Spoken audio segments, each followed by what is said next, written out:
different forms that we see has a limit to it. So Maya has 108 different forms. But in the spiritual world, everything's unlimited. There's no end to the, let's say, different forms of Maya in the spiritual world. So, in this verse, Vyasadeva actually sees Krishna, and right behind him he sees Maya, Krishna Maya, or this personality Maya. And it says, on a consideration of the trance of Vyasadeva, as in the sloka, Bhakti Yogena Manasi, etc., it will be clear that the form of Sri Krishna is the full personality Godhead and can only be visible in the heart of a true devotee, which is the only true seat in the state of trance under the influence of devotion. So, it's only, what he's saying here is Bhakti Siddhanta Saraswati Thakur, His Divine Grace. You can only see Krishna when you're in the trance of pure devotion to the Lord. And like Vyasadeva is in a trance of pure devotion. He's actually seeing Krishna. And when Krishna manifested himself in Vraja, both the devotees and non-devotees saw him with this very eye. When he's talking about Vraja, he's talking about Gokula, the spiritual world manifested in the material world. But only the devotees cherished him, eternally present in Vraja as the priceless jewel of their heart. So, what is the priceless jewel of our heart? By the way, Prabhu, if you go on Drudge, there's a picture, a picture that's showing the madness of Black Thursday. Let's just look at that picture. I mean, this will show you what the jewel of the heart of these crazy people in Walmart is. Drudge, D-R-U-D-G. It's not grudge, but drudge. You want to see how crazy people are. You're going to see this now. See, when he talks about the jewel of the heart, what should be the jewel of our heart? It should be Krishna, right? Now, and it's not an imaginary thing, because Krishna is actually in the heart, right? So it's real. But to understand what the jewel of the heart is of people on Black Thursday, yeah, you see it? Can you make that picture bigger? Oh, no, that's not the right one. Okay, anyway, it gives the same idea. There's another picture that's even more. Now look at these people are fighting. They're pushing each other. They're biting each other. They're screaming. Can you imagine a noise in a bedlam? And what? Just to have a television screen or some box made in China with some junk in it? You know, this is, they're meditating. This is a deep meditation, right? They've been thinking, I'm going to get into the Walmart, I'm going to get this thing, and if I have to kill someone, I'll do it. And there's no mercy. People got killed as well in Walmart. Yeah. Some years ago, I think it was like 5 or 7 years ago, Walmart hired some temporary workers just for Black Thursday. And they sent this new guy to open the door 12 o'clock at night. I mean, it's not funny. It's not funny. What he didn't know was that people on the outside had unhinged the doors. They were there all night, right? So they figured out how to unhinge the doors. So as soon as he thought he unlocked the door, they smashed the door down and crushed him and killed him. And this was a new guy who was, getting like $8 an hour, right? He thought he'd make a little extra money on Black Thursday. The guy was killed. They ran over him. No one cared. Nobody cared. They didn't discover him till after the stampede was over. And they suddenly realized that the poor guy that they sent out to open it. Of course, the manager of the store didn't open the door. They were all hiding in the back, waiting to see what's going to happen. The poor guy was killed, you see. So this is the madness that seizes people's hearts, right? So here, Bhakti Siddhanta Saraswati Thakur says that when Krishna manifested himself in Vraja, both the devotees and the non-devotees saw him with this very eye, meaning this material eye that we have. But only the devotees cherished him, eternally present in Vraja, as the priceless jewel of their heart. So this is the secret to yoga karma sukoshalam, the art of work. Instead of the Chinese television or the Chinese junk, whatever it is, in a nice box, it should be Krishna. Krishna should be the jewel of our heart. We should be just as excited to get Krishna as these crazy people on Walmart to get that, whatever they think they want. And nowadays, also, the devotees see him in Vraja in their hearts, saturated with devotion, although they do not see him with their eyes. When 5,000 years ago, you could see Krishna with your eye, right? But today, you can't see him with your eye, right? His apakrita pastime, his unseen pastimes. They're going on, but we can't see them, right? But we don't see him with the raw eye, but we see him with the eye of devotion. Now, this is a different concept now. The eye of the devotion is nothing but the eye of the pure, unalloyed spiritual self of the jiva. So we have another eye. It's called the eye of devotion. And the form of Krishna is visible to that eye in proportion to its purification by the practice of devotion. Ye etamam prapadyante tams tadaiva bhajamyaham mamavart manavartante manushyapartha sarvasa. Now, why are we speaking about this? We're diverting a little bit from the subject. Well, actually, it's not a diversion. We talked yesterday about duality. Duality only exists in a material world. And it's false. It's not a real duality. It's not real. It's false. And the only reason it exists is to confuse us. There's no duality in the spiritual world like we know it here. Yeah, there is a certain duality. Krishna is the Supreme Personality of Godhead, and we're his eternal servant. That you cannot erase, that duality, right? But actually, there's oneness also that supersedes that duality, and it's the oneness of always being agreeable to Krishna's desire. However, there's no duality like we know it in the material world. Heat and cold, love and hate, riches and poverty, peace and war, etc. Why? Because these things may exist in the material world, but the devotee is not affected by them. But everyone who's in Maya is affected by duality. In fact, duality keeps people in Maya, right? And you have to understand what that means. It's a huge concept. Why are people in duality in the material world? Because they have material desires. If our spiritual desire, and there's only one real spiritual desire, there's not like millions of spiritual desires.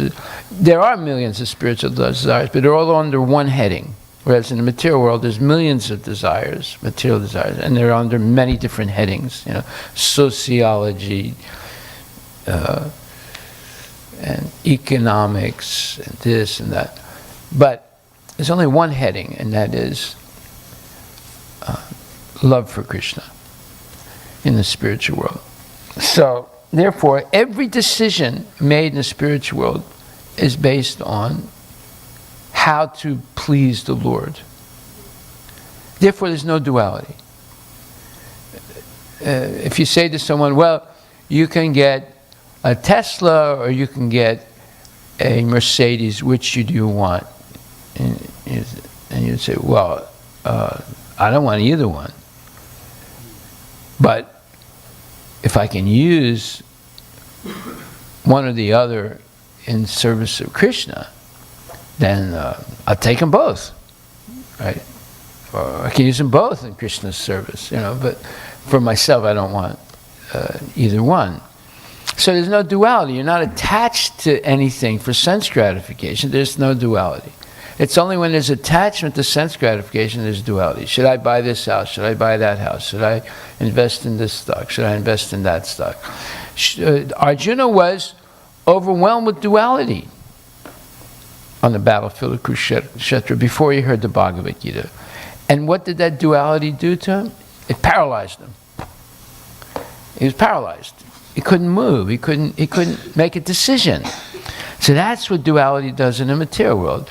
You get paralyzed. You get confused. You can't make a decision. Or if you make a decision, then you'll change your mind again. And go back. Just like there's this famous Christian preacher named Benny Hinn. His real name is Tawfiq Benedictus Hinn. He's part Greek, part Palestinian, and part Armenian, born in Israel, right? And he's a big Christian preacher. But he left the Greek Orthodox Church, and he converted to the Pentecostalism, the Pentecostal movement in America. Pentecostal movement, if you don't know who these people are, all the Christians, they take some part of the Bible, right, and they focus on that.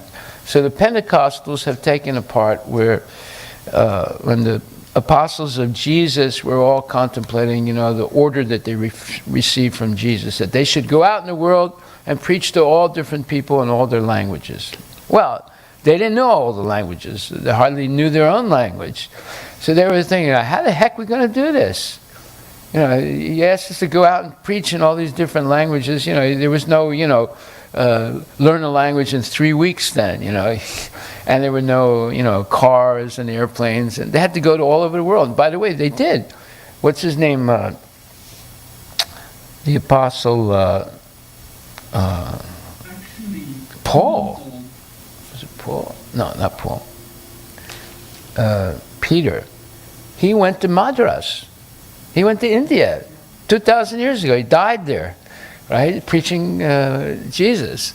So, they were brave people, and so they're all, praying to God, how can we do this? Please help us, And all of a sudden, these languages came down from heaven, It was like, the Berlitz School of Language, But if you know what that is, you don't know what that is. So, anyway, all these languages came down and settled on the heads of different apostles, and they started speaking the language, right?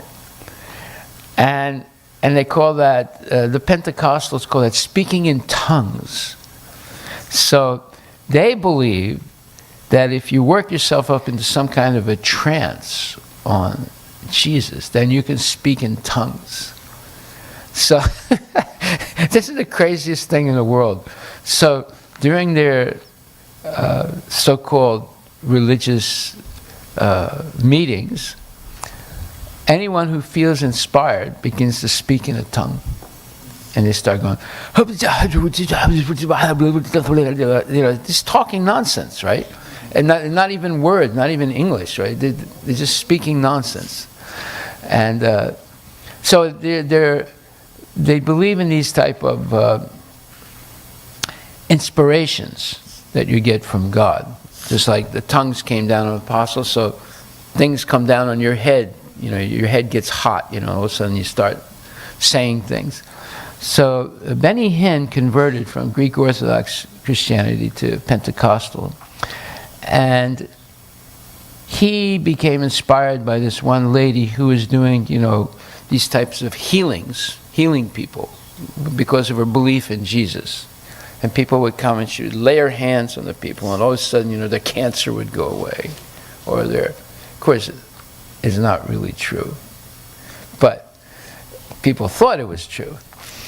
And he became very famous doing television healing in front of, like in Dallas football stadium. 25,000 people would come to hear him. And then a big line, he would say at the end of his program, his preaching, a big line would form, and people would come, and he would touch them, and then all of a sudden they'd jump up and faint, and then people would be behind, they'd catch them. If you probably have never seen this on television, but it's on television, right? And he became famous. He was drawing 25. The place he was the most famous was India. He got the biggest crowds in India. You got 50 to 100,000 people came to see him in India.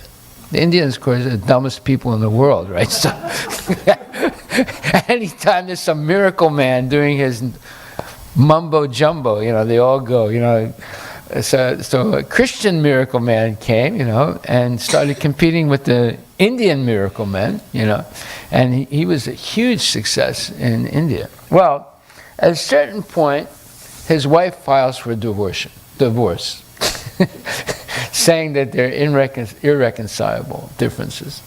And, here's a guy, he's a big preacher, and she filed for a divorce, and she got the divorce, right? So, and she claimed she got the divorce because he was cheating on her. These are Christians, right? These are big preachers, the biggest preachers. They're on television all the time. So, but 5 years later, after he began, they started investigating him. The Senate of the United States investigated him for fraud. And they found out that, he wasn't really healing anybody. Anytime a person with a real sickness, like they're blind or they're crippled, got in line, they were taken out of line.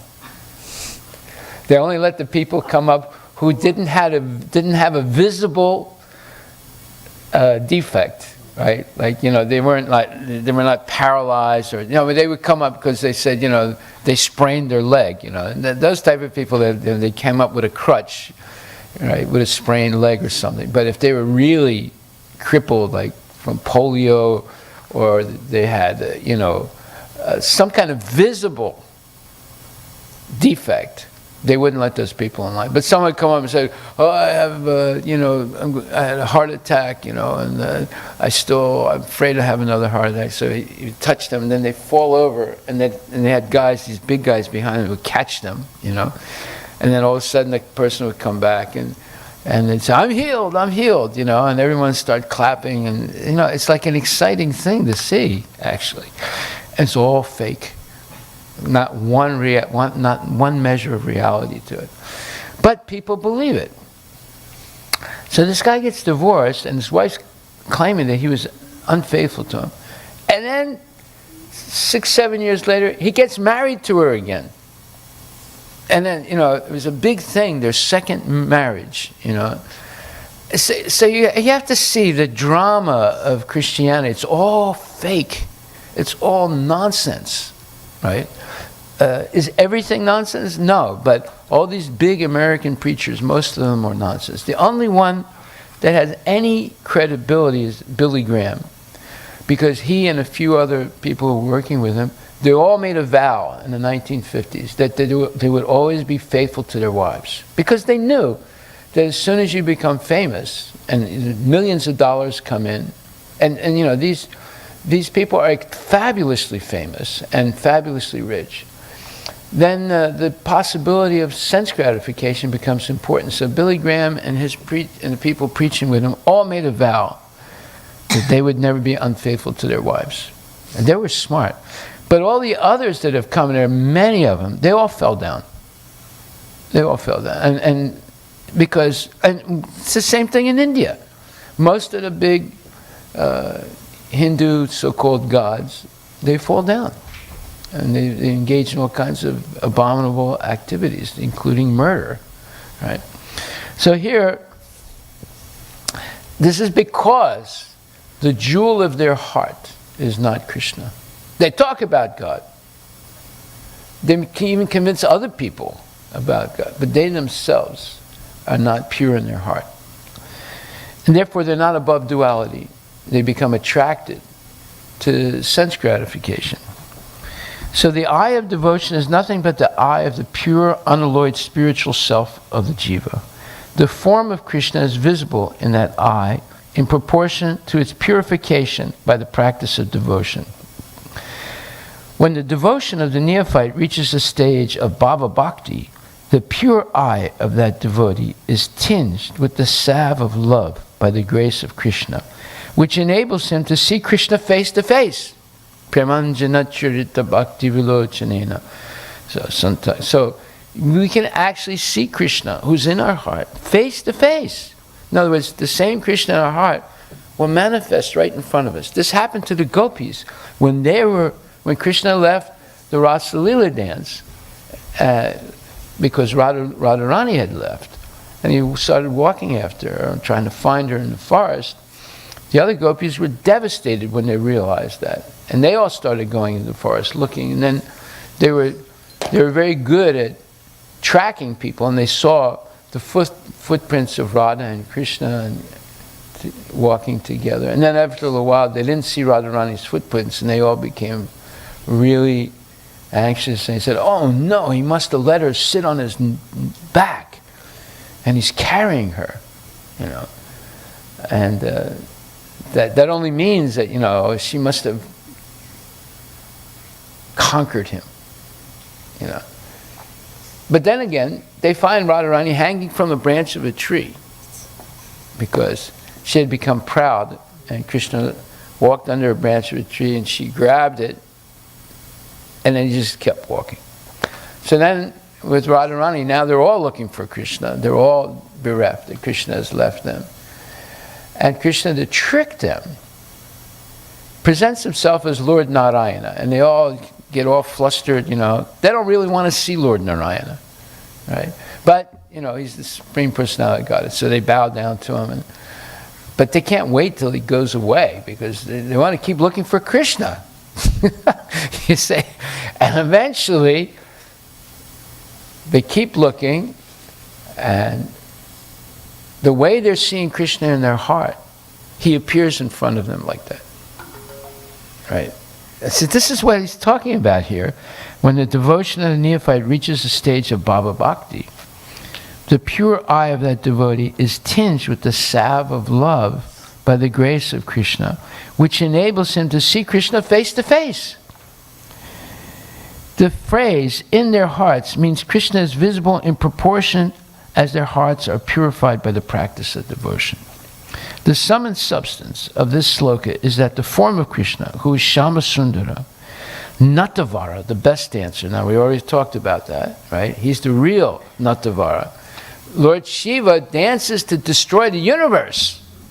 Krishna dances on the head of Kaliya for the pleasure of the gopis and the cowherd boys, right?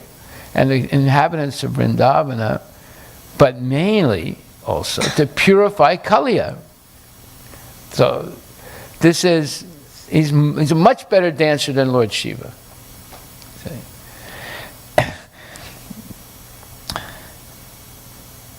Murlidhara, holder of the flute, and Tribhanga, tree bending. In other words, this Krishna is dancing, he's Natavara, he's Murlidhara, the holder of flute, and he's Tribhanga, tree bending form, is not a mental concoction, but is transcendental, and is visible with the eye of the soul of the devotee under trance.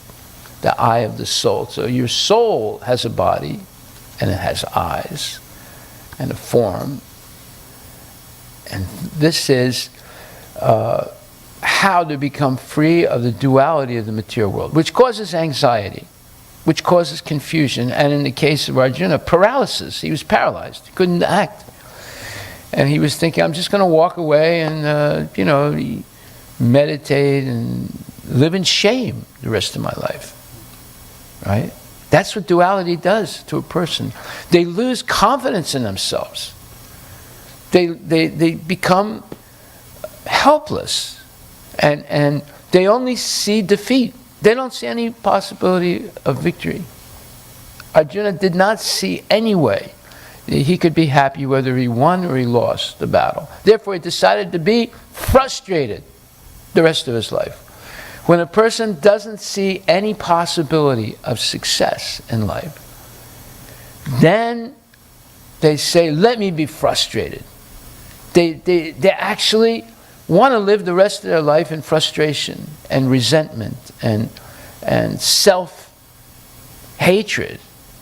and self-victimization. This can happen right in childhood. Children can be devastated easier than anybody else. You know, if a parent tells a child, "You'll never go out again," a child actually believes it, right? Because they're completely dependent on the parent, and that can injure their ego, their self-confidence. It's world-shattering to the child. But when Krishna is the jewel of the heart, one is not shattered at all. Nothing can deter the determination of the devotee. And the devotee knows that nothing can stop devotional service.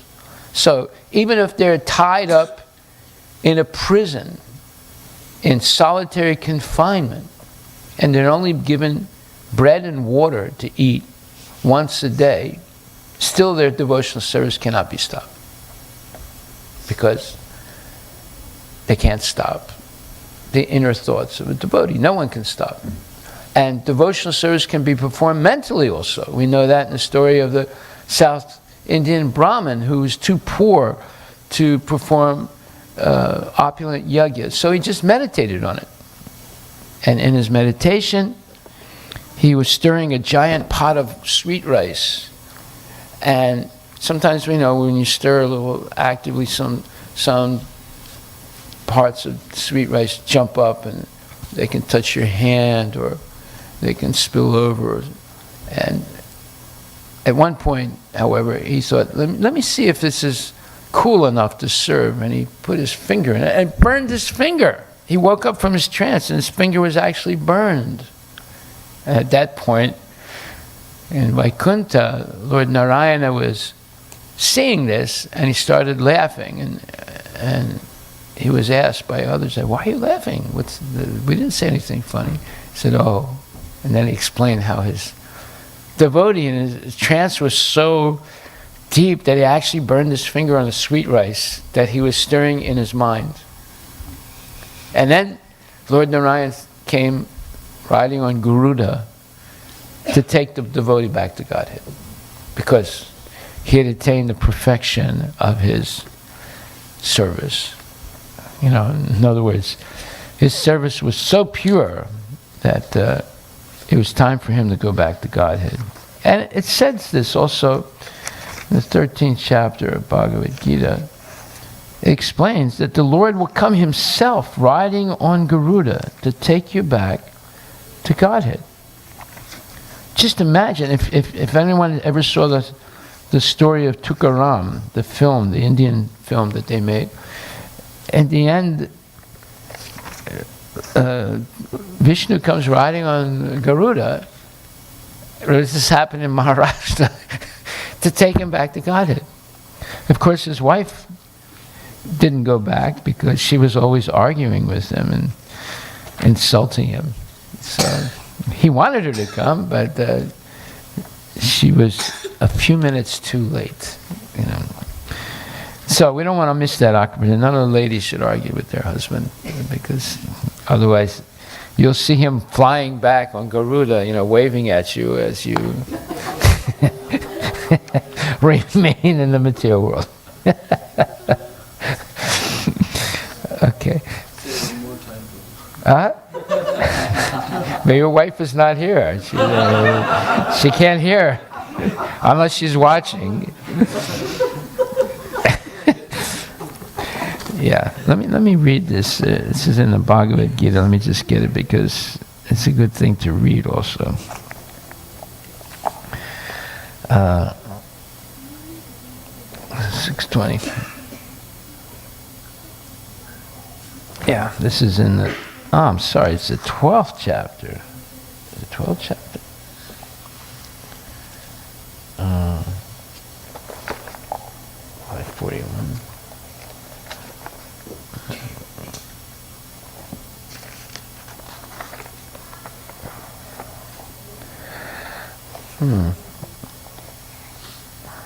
Okay, we'll come back to that. All right, so now today we said we were going to pick up where we left yesterday. We were talking about the 5 factors of action. Because we're talking about the yoga, the art of work. So before you work, you have to think, right? And it's thinking, feeling, and willing. So what we should think about, take into consideration before we act, at 5 factors of action. And number 1 is the place of action. That's the body. Number 2 is the performer.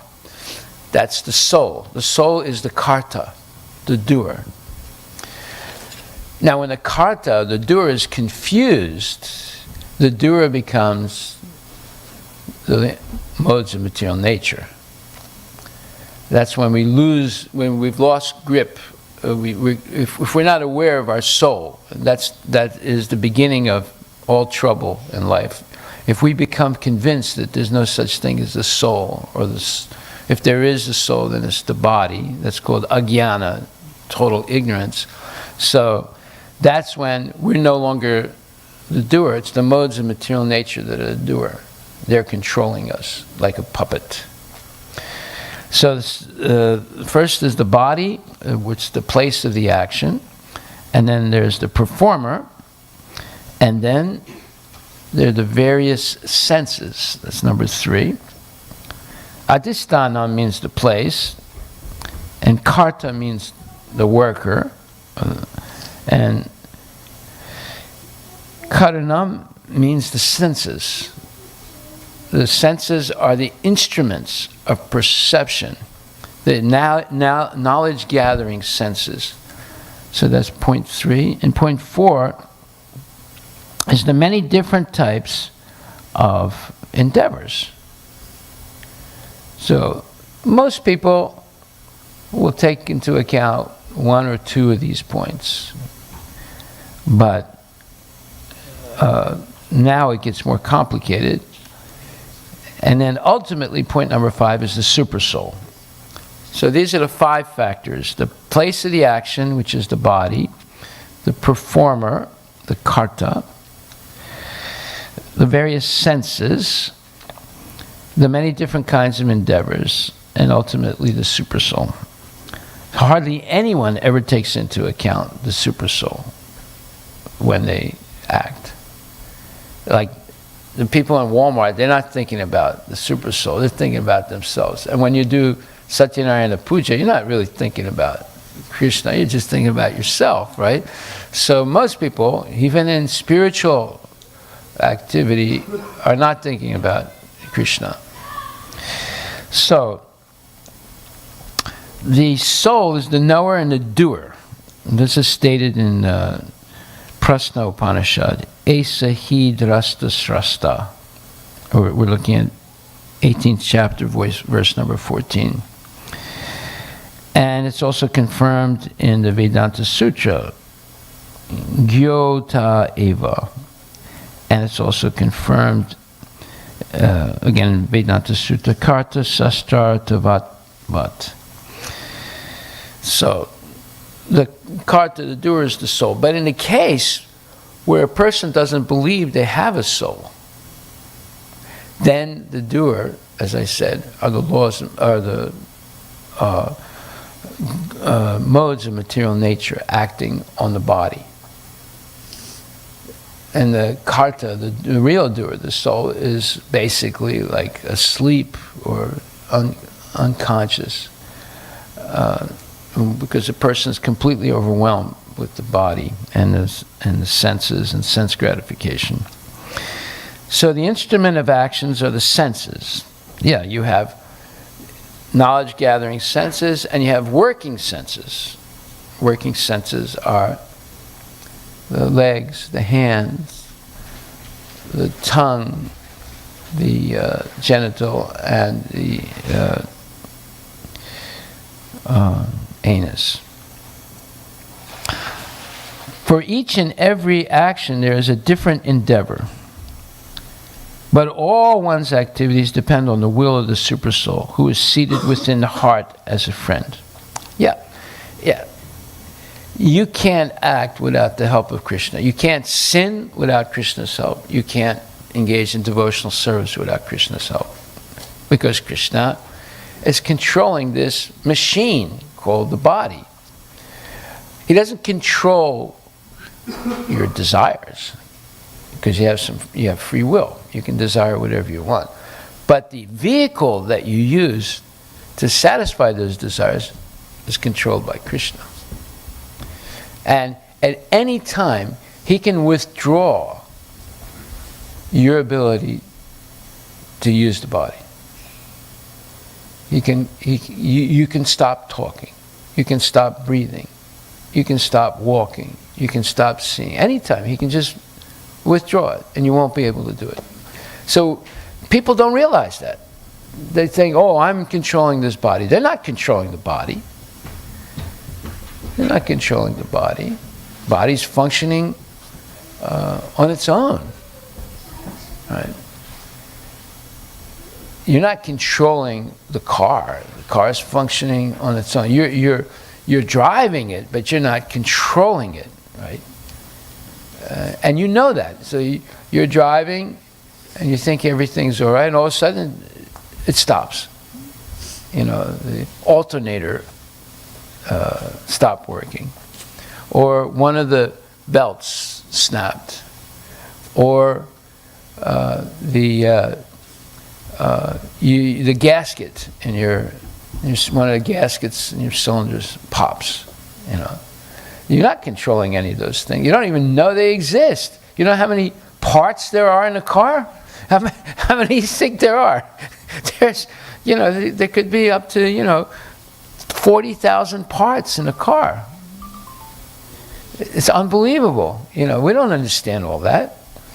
But we can use the car, but the car is functioning in its own time. Each one of those parts, especially, previously before the Japanese became really competitive with American cars, they would make American cars, not in the early days, but later on, after like 1950s and 60s, they started making American cars with parts that would only last a certain number of years.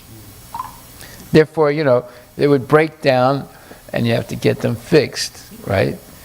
Then the Japanese came in and they started, they realized, it's easy to compete with these dumb Americans.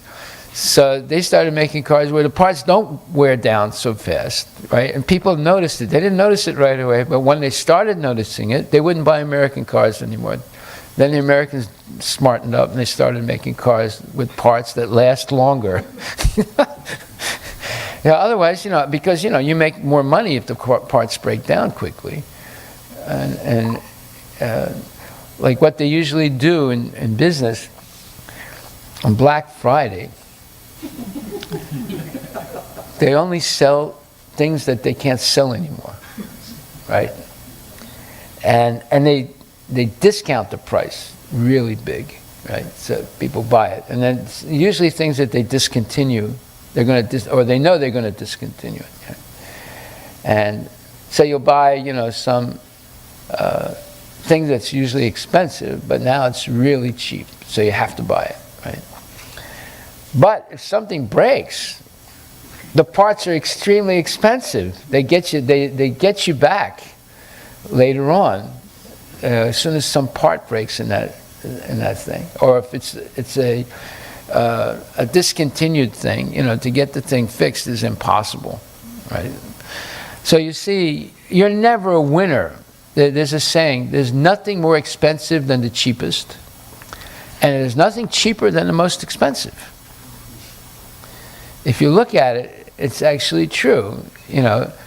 Something that's more expensive because all the parts, it's just like a harmonium. You can get a really cheap harmonium, right? But you get what you pay for.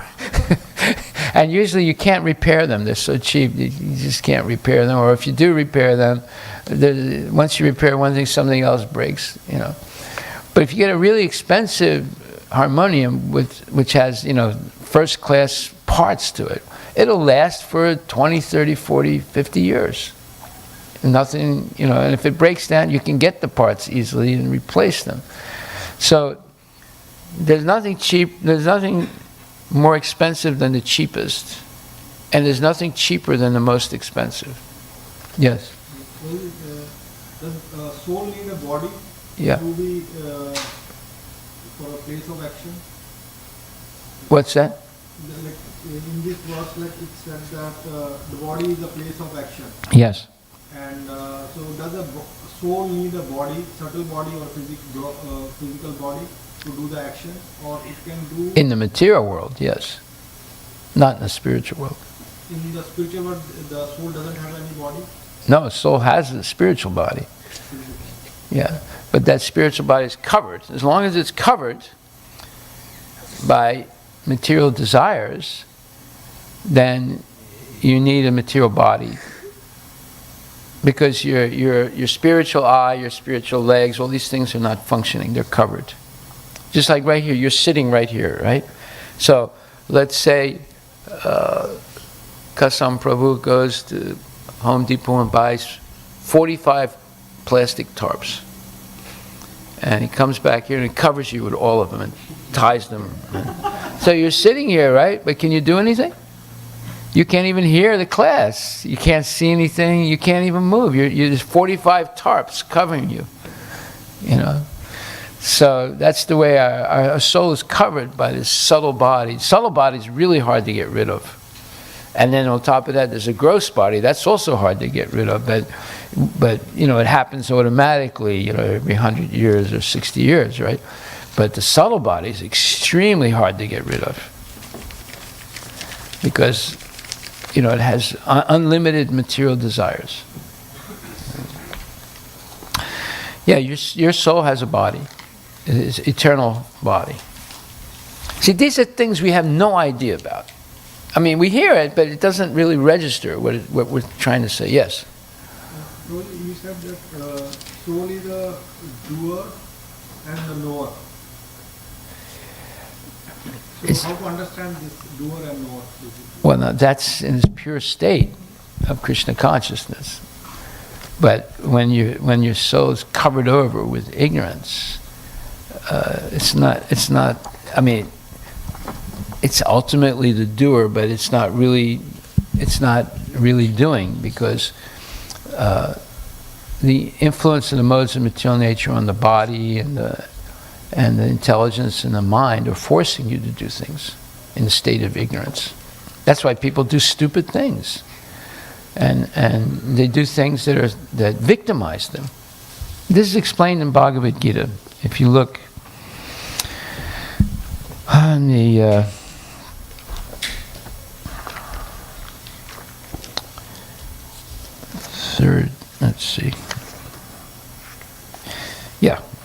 third chapter, 27th verse. Prakrite kriyamanani gunai karmani sarvasa hankara vimudadma kartaham iti manyate. The spirit soul, bewildered by the influence of the false ego, thinks himself the doer of activities that are in actuality carried out by the three modes of material nature. Got it? The spirit soul that's influenced by the false ego thinks himself the doer of activities that are in actuality carried out by the three modes of material nature. So you can say, wait a minute, this is a paradox, because it says here that the soul is the doer, the karta. Yes. Ultimately, the soul, as long as it's in the body, animates the body with consciousness. But if the consciousness is corrupted by the false ego, then everything you're doing, you're being forced to do it by the modes of material nature. This another thing. Very few people understand this. Two persons, one in Krishna consciousness and the other in material consciousness, working on the same level, may appear to be working on the same platform, but there is a wide gulf of difference in their respective positions.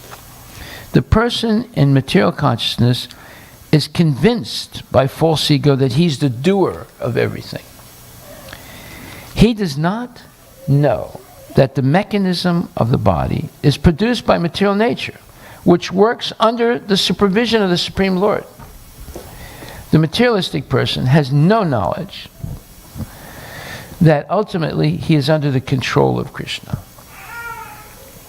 The person in false ego takes all credit for doing everything independently, and that is the symptom of his nescience or ignorance.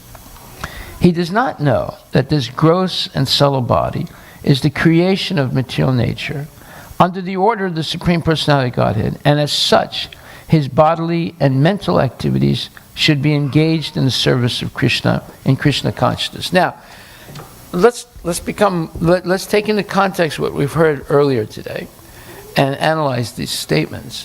What he's saying basically is, as long as we're not surrendered to Krishna, we're not in control. We're being controlled like a puppet.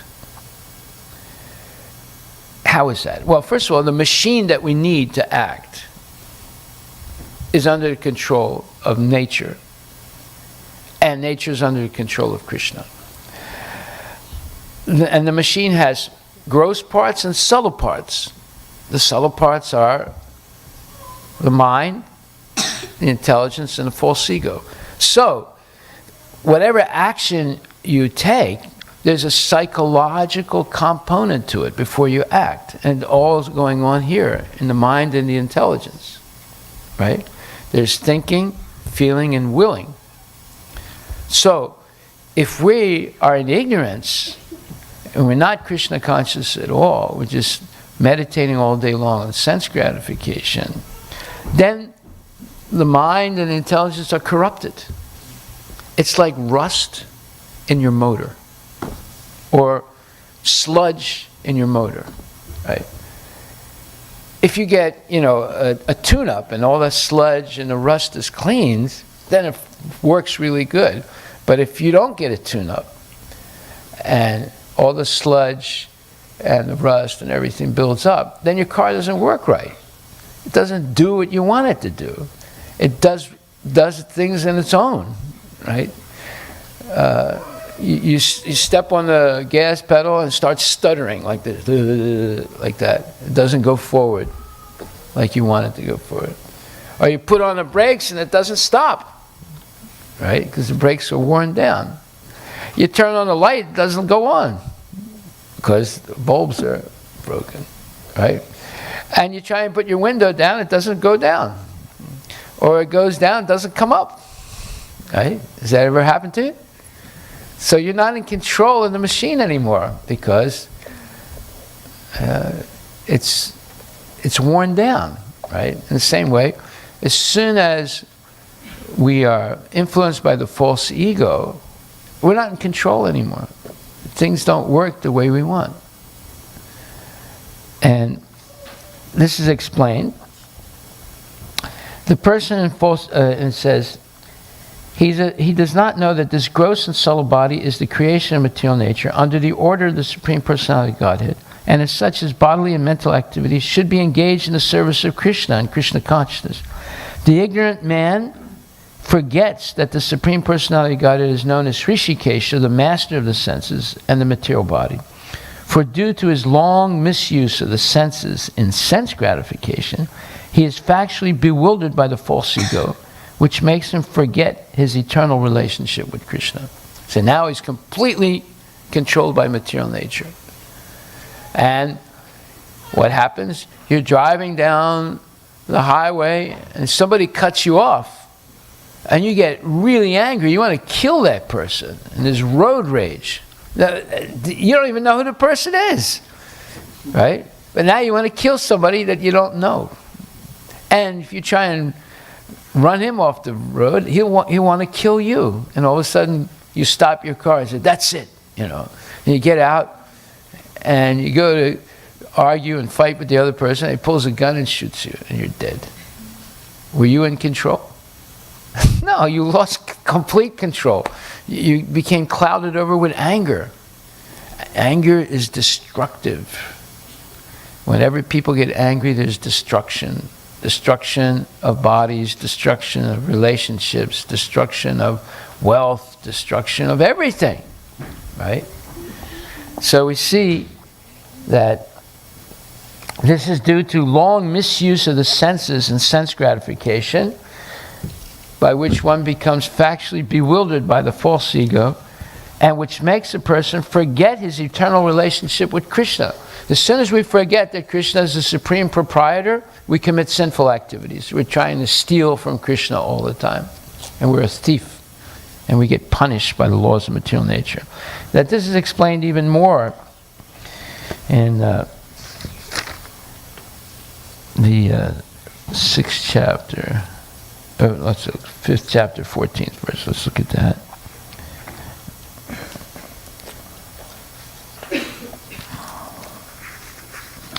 Which says, let's see.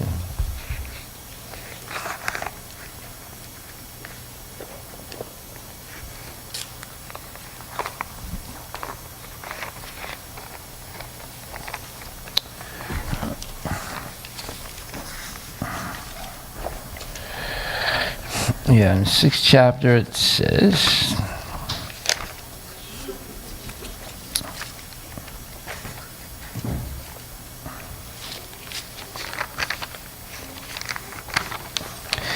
basically it says, whatever you're doing, eating, sleeping, mating, and defending, these things are not controlled by us. These things are controlled by the laws of material nature, acting on the mind and senses. So we're not actually doing these things. We think we're doing them, but we're not. Okay, anyway, we'll come back to it. Huh? 540, okay. 514? Yeah, that's what I mentioned. The embodied spirit, master of the city of his body, does not create activities, nor does he induce people to act, nor does he create the fruits of action. All this is enacted by the modes of material nature. Yes. And, of course, 327. But there's another verse also that says, when you're doing... someone who's doing something, actually, they're not the doer. It's the modes of material nature. So there are other verses in the Bhagavad Gita that says the same thing. Okay. So yes. Now does he induce people to act? So the inspiration that a person gives is also a response of nature. Yes, we're going to get to that now. Inspiration. The inspiration is coming from the false ego. It's not coming from Krishna, right? And therefore, we become bewildered. And what usually happens is the opposite of what we're expecting. Nibbitani vipanihe. There's a verse in the Bhagavad Gita in the 2nd chapter that explains, in the 1st chapter, it explains that for people who are in illusion, whatever endeavor they take up, usually the opposite happens. Just like Dhritarashtra is thinking, oh, my sons are going to win the battle of Kurukshetra. But now, on the actual day of the battle, he begins to have doubts, right? And by the end of the battle, the exact opposite happened. They lost everything. Duryodhana also, he was thinking, oh, we're going to win this battle because all these people are on my side. But in the end, it was the opposite. So whenever we engage in some endeavor, but we're acting on, without taking the 5 factors into account, especially Krishna, then usually the opposite result of what we're expecting happens. And it's devastating. It's confusing. See, now Arjuna, you can tell he's a devotee because he's thinking before the action about what's called the corollary effects of the action. This is the symptom of a genuine devotee. He always considers the corollary effects. Oh, I'm sorry, not corollary. Collateral effects of an action before he acts. Whereas materialists, they're so enamored by the result of the action, they don't consider the effects of their action before they act. They just go right ahead, just bulldoze right ahead and do it, thinking, convinced that they're going to do the right thing.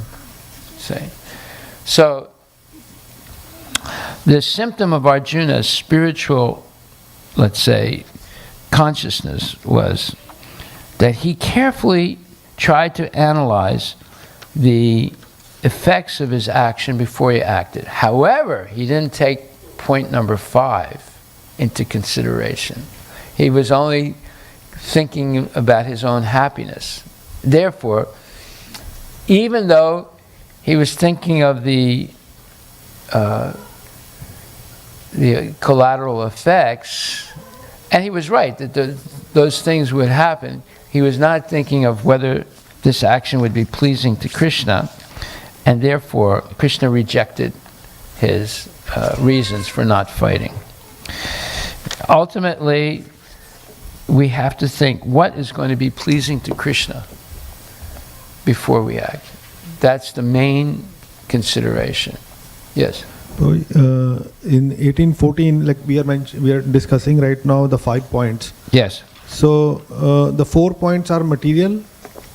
So why they have not said in second point that instead of soul, why they have not said material mode there? Material what? Like we said that in 327 that whatever is happening basically is because of the material mode. Yes. And but in 1814 at the point 2 they have said soul there, and we are saying these 4 points are related to material thing, and when we add 5th point super soul, then it's different. So Okay. I'm trying to understand the whole connection between look. 5 points. The doer is, karta is the soul. But when the soul is overwhelmed by the false ego, he loses control. And there's this picture in the Bhagavad Gita of the chariot of the 5 senses, right? So you have the 5 senses are the horses, and the mind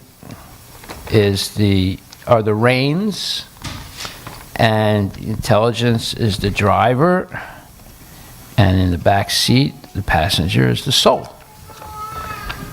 But the soul should be directing, right, through the intelligence where the chariot should go.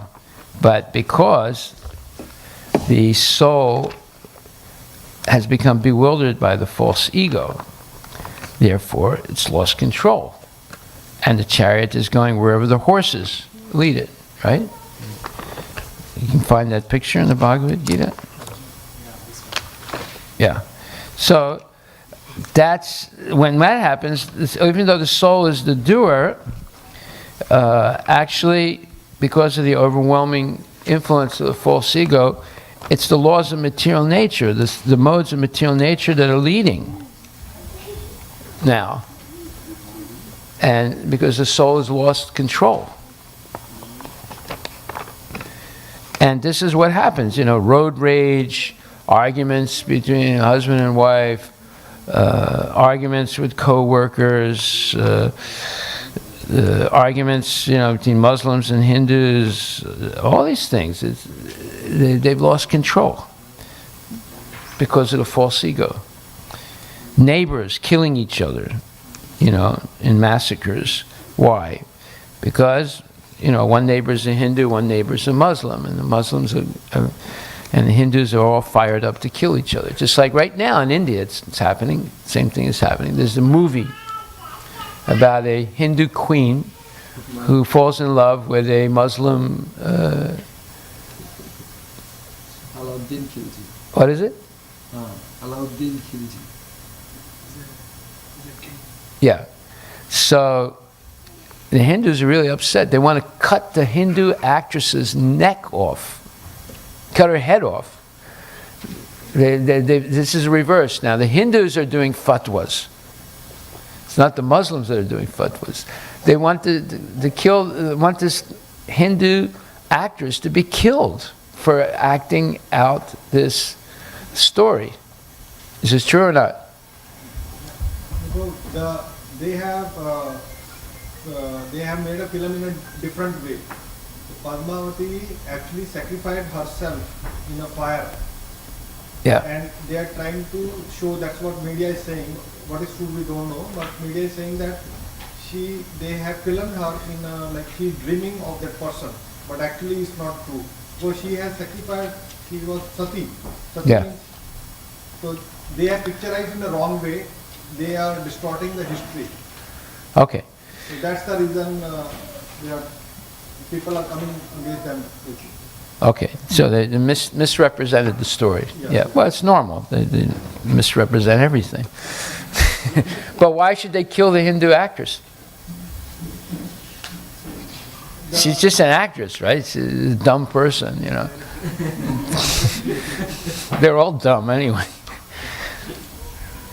So you see, it's out of proportion, right? Of course, it's misrepresenting the truth, but people are not in control of their senses. When they made the movie about Hare Krishnas, you know, Hare Ram, Hare Krishna, Dam Hare Dam, you know, Prabhupada didn't say, we must kill them.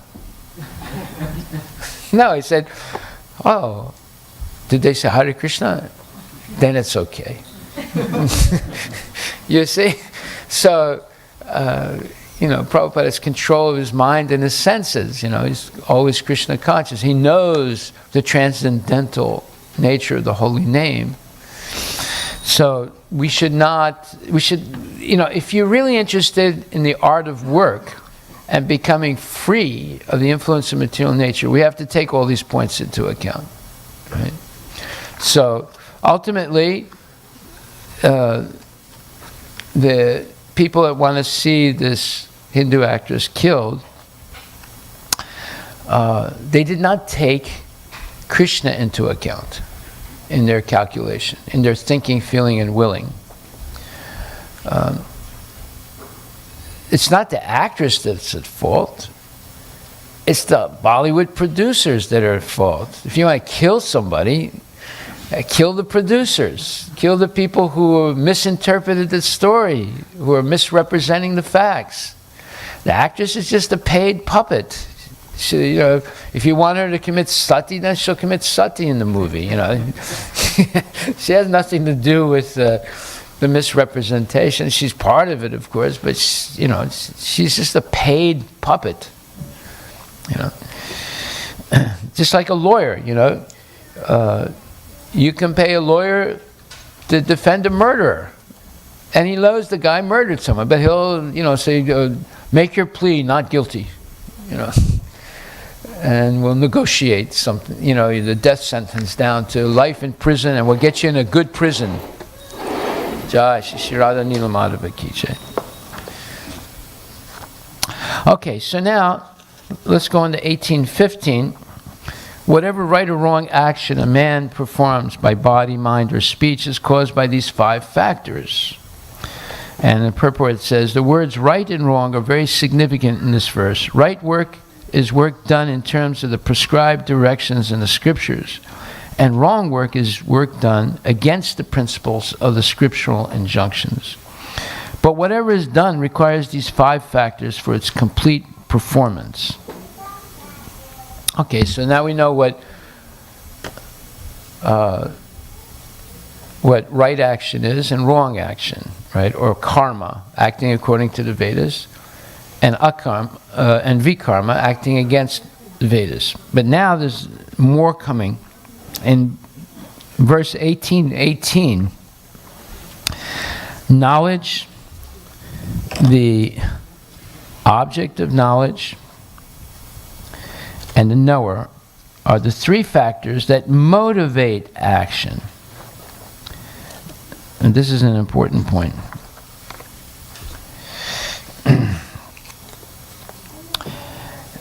The senses, the work, and the doer are the three constituents of action. So now we're going to spend a long time understanding this verse, because this is a key that will answer many questions that we have about work. There are three kinds of impetus for daily work: knowledge, the object of knowledge, and the knower. So impetus is synonymous with the word inspiration. Impetus is the force that leads us to an action, right? Point 2, the instruments of work, the work itself and the worker, are called the constituents of work. Any work done by any human being has these three elements. You have the instruments of work, the senses, the work itself, and the worker. Now, if you're a general in an army and you're on the battlefield and you're facing let's say, a formidable enemy, even with imperfect knowledge, you have to make the right decisions. Even with imperfect knowledge, let's say, information, you have to make the right decisions anyway. Otherwise, you're not a real general, right? So the Pandavas are outnumbered, tremendously. But yet, they have to make the right decisions in the battlefield. See, and the whole idea of a battle between two armies is outflanking the opposite side. And what does that mean? Well, there was a famous battle between the army of the Ottoman Empire and an army put together by the Catholic Church. The Ottoman Empire was on the verge of completely overrunning all of Europe in the I think it was the 16th century. Ottoman Empire, the Turks, had an empire going from Turkey through the whole Arab world right up to Spain. It was huge. And now, in the 16th century, they were in Vienna. They had a siege in Vienna. They were in Europe, in Western Europe, what's called Western Europe today. And that's why you have Muslims in the old Yugoslavia, right?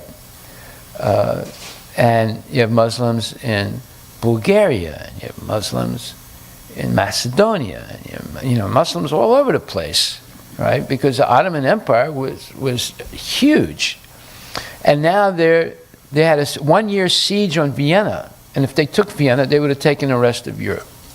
Right? So the Catholic Church was in a huge, let's say, terrorized. They were terrorized. What are they going to do? So there was one Catholic king in Poland. He decided to do something, and he organized an army of Poles. And he didn't get much help from any other Catholic country. They were afraid.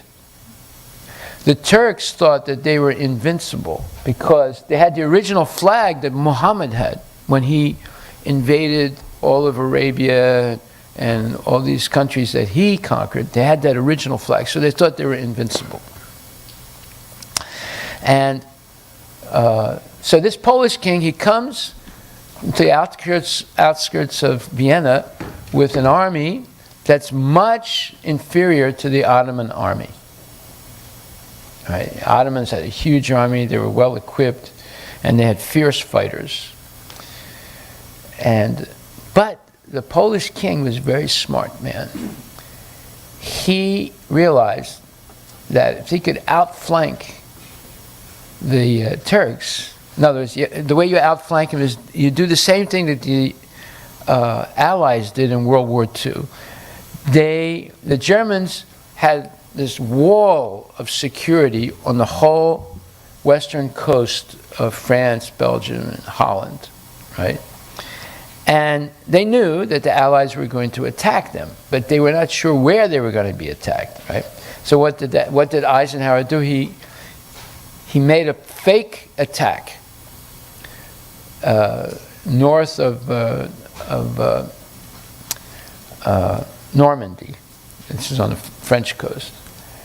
And he pretended that that was the point of attack, right? And he sent his soldiers on a suicide mission, right?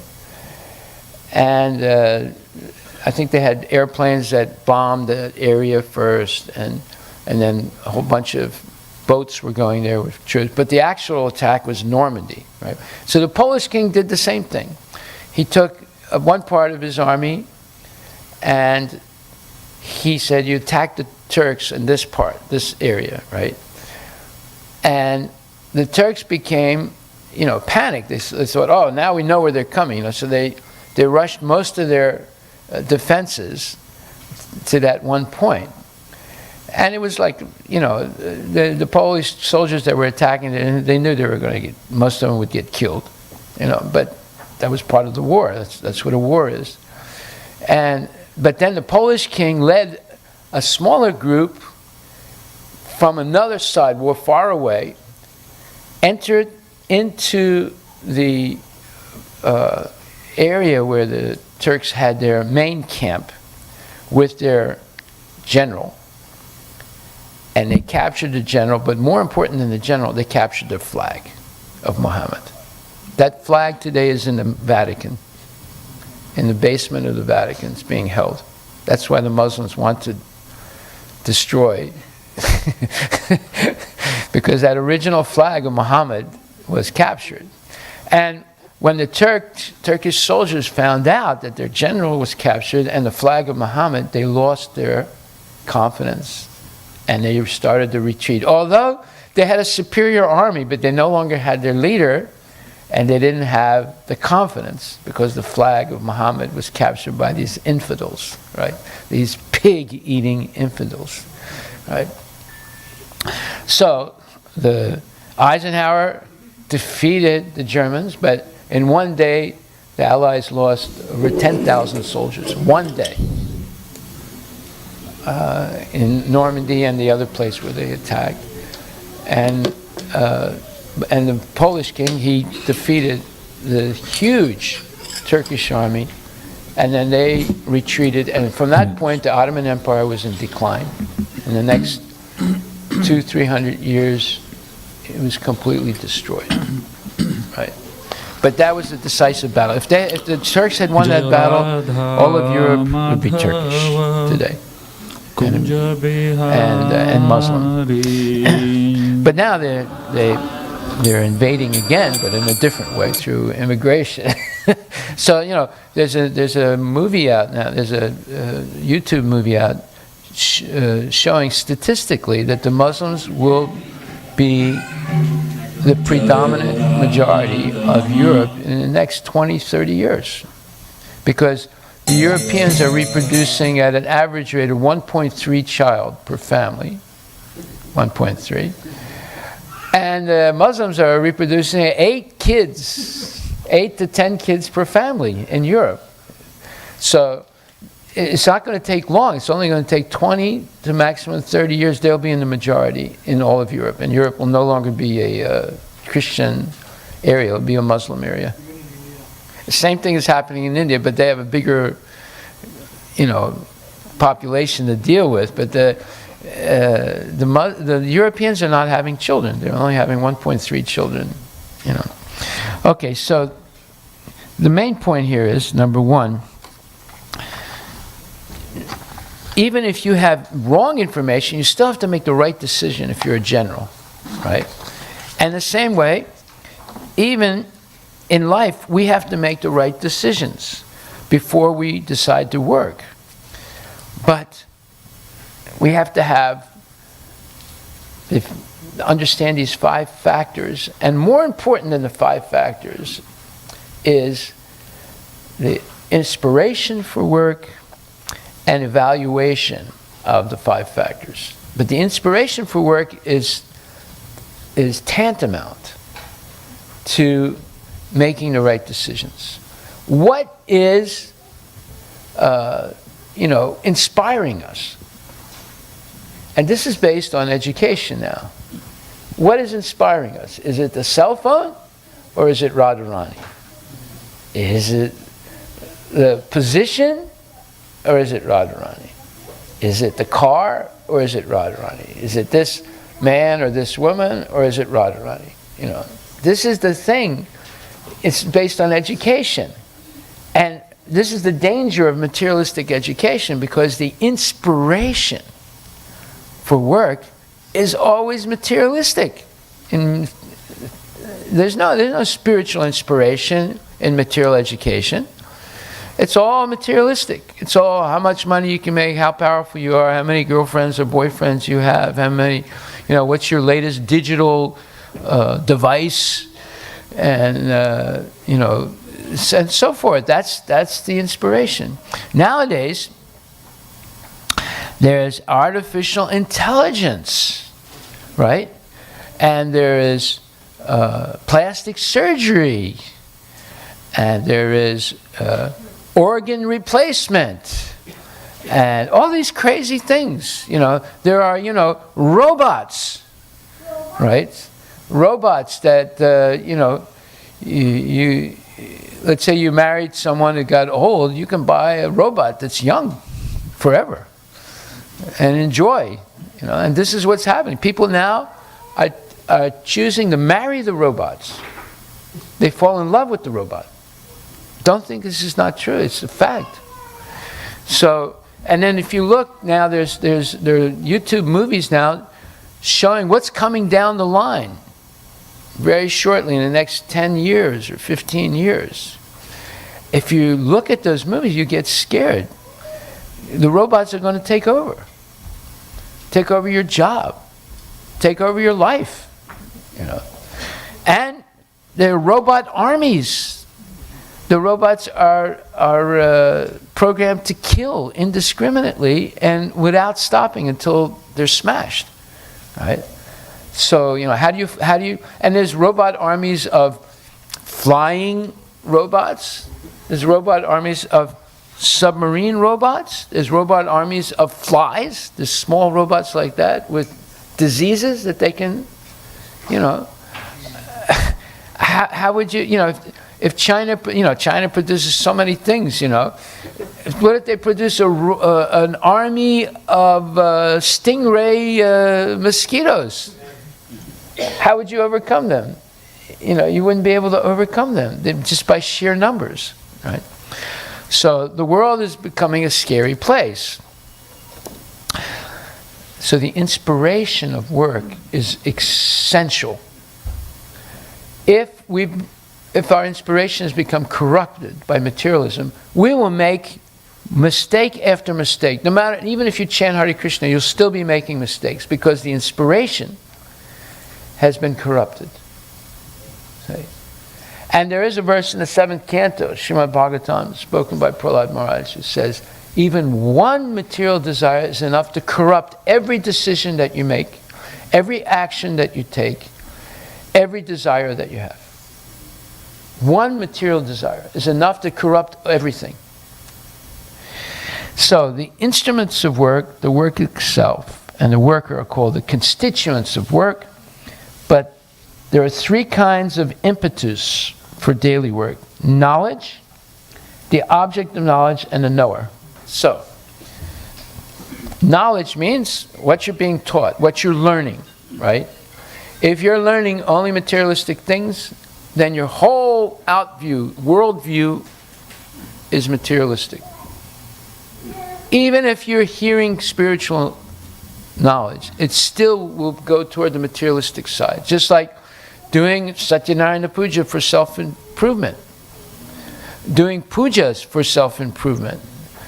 And receiving, amulets and what do you call those different things, like objects that, rings and amulets, for to protect you, and doing all kinds of different ceremonies for protection.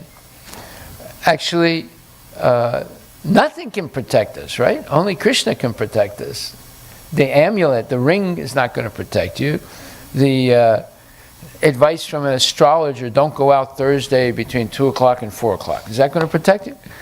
No, none of those things are going to protect you.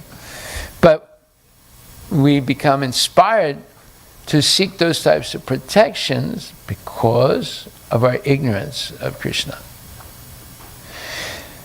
So, before one acts, there is some impetus, which is called inspiration. Then work takes the form of action. First, one has to undergo the psychological processes of thinking, feeling, and willing, and that is called impetus, or inspiration. So we see something, just like they put on display. I went to Home Depot the other day, and already things for Black Friday were on display, right? They didn't put the prices, but they put the things, right? So you could see them. Huh? Yeah. Inspiration, exactly, right. And the whole store was full of things that will be discounted on Black Friday. And you can go online, it's the same thing. They're saying, they're showing you the things, and maybe even the prices for Black Friday. Even Uncle Harry's did it. It was the first year we did it. We had 30% discount on everything on Black Friday. So that's to inspire a person, right? And so first you see something, you start thinking, it'd be nice if I had that. I think I need it. Actually, you don't need it, but you say, I think I need it, right? And then feeling, I feel it's really good if I had that. The one I have is old now, I want to get a new one, right? And then thinking, feeling, then willing. If I don't get that thing, I will not be happy in the future. I gotta get that thing for my happiness. Now, thinking, feeling, willing, done. You're in there fighting other people Black Friday to get that thing, right? If somebody else has it, you'll yank it away from them, Even if you have to kill that person, you'll kill them or beat them to a pulp to take that thing, because you're willed. I have to have it. See? So this is where Krishna consciousness acts, on the level of thinking, feeling, and willing. This is where Krishna consciousness is can be very effective. Because will this thing can I use it to please Krishna? Well, I can rationalize it, even though it's not true, but will it actually please Krishna, right? And will I use it in Krishna's service? If I can't use it in Krishna's service, what use is it? Better I don't have it. But if it can help me in Krishna consciousness, then maybe I should get it. But if I'm actually going to use it correctly in Krishna's service, just like you get a cell phone and say, I need this for my service. And then all of a sudden you're on that thing all the time, looking at this web page, that web page, this thing, that thing. It's taking your mind away from Krishna. So maybe, I should throw it away now because it's taking my mind away from Krishna. So, yeah. One question here. It happens always with me. Like anything I. Me too. It's a new hashtag. Me too. Yeah, go ahead. Whenever we start any impetus, basically inspiration, it starts for me only actually, and then I try to relate it with the Krishna. Yeah, rationalize it. Yeah, rationalize it. Yeah. So, and I feel that this is an art. That's an art. By the way. It's not the art of work, it's the art of rationalizing everything that you want for sense gratification, somehow to fit in with the serving Krishna. Yeah. And I feel this is wrong, this is not true, this is not good actually, because it has started with me in my mind, and I'm trying to. Let's give an example. What was that water purifier you got? Or what was that water machine? Alkaline water machine you bought? $4,000 from the Japanese? Yeah. Changwang, Hangyangwang, they convinced you that if you don't get that machine, it costs $4,000, you'll never really be happy. It'll heal all sicknesses, and you'll be happy the rest of your life. Did it work? Somewhat work, probably, but not as expected. Yeah. Okay. I was in. I mean, home would with- you buy that machine again? Let's say they come up with a new model of the same machine. It costs $8,000. Would you buy it? No, some friends are asking me, should we buy it? So I'm saying no to them. Basically, there is some cheaper version also that will do the same thing, but they should not do it. Okay. Yeah. You answered the question. Yeah. Go ahead. So that's what happens every time with me, basically. And if we make bhoga also at home, we think of like what children is going to eat. And You wouldn't do it for yourself, but you're doing it for the kids. It's like it's Bill again- and Hillary Clinton. Everything they did. It was for the kids.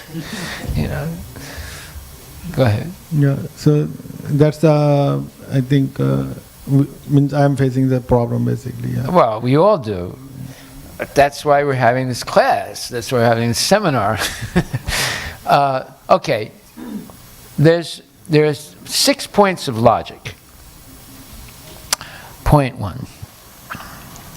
Accept everything favorable for Krishna's service. Point 2. Reject everything unfavorable. Point 3.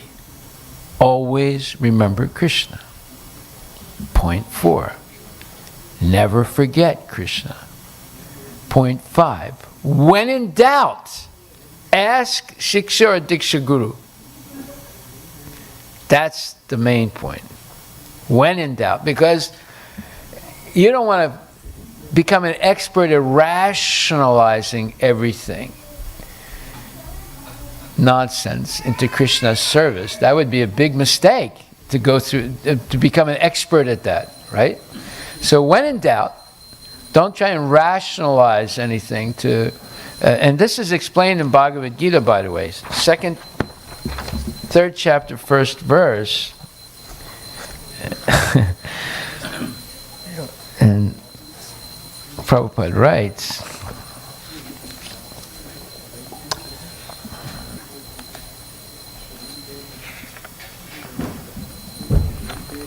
he said, the Supreme Personality of Godhead, Sri Krishna, has very elaborately described the constitution of the soul in the previous chapter, with a view to delivering his innate intimate friend Arjuna from the ocean of material grief. And the path of realization has been recommended, Buddhi Yoga or Krishna consciousness. Sometimes Krishna consciousness is misunderstood to be inertia, meaning not doing anything. And one with such a misunderstanding often withdraws to a secluded place to become fully Krishna conscious by chanting the holy name of Lord Krishna. But without being trained in the philosophy of Krishna consciousness, it is not advisable to chant the holy name of Krishna in a secluded place where one may acquire only cheap adoration from the innocent public. Arjuna thought of Krishna consciousness or Buddhi Yoga or intelligence and spiritual advancement of knowledge as something like retirement from active life and the practice of penance and austerity at a secluded place. In other words, he wanted to skillfully avoid the fighting by using Krishna consciousness as an excuse. But as a sincere student, he placed the matter before his master and questioned Krishna as to his best course of action. In answer, Lord Krishna elaborately explained karma yoga, or you work in Krishna consciousness, in this 3rd chapter. So, Prabhupada wrote a letter in 1969, October 18th.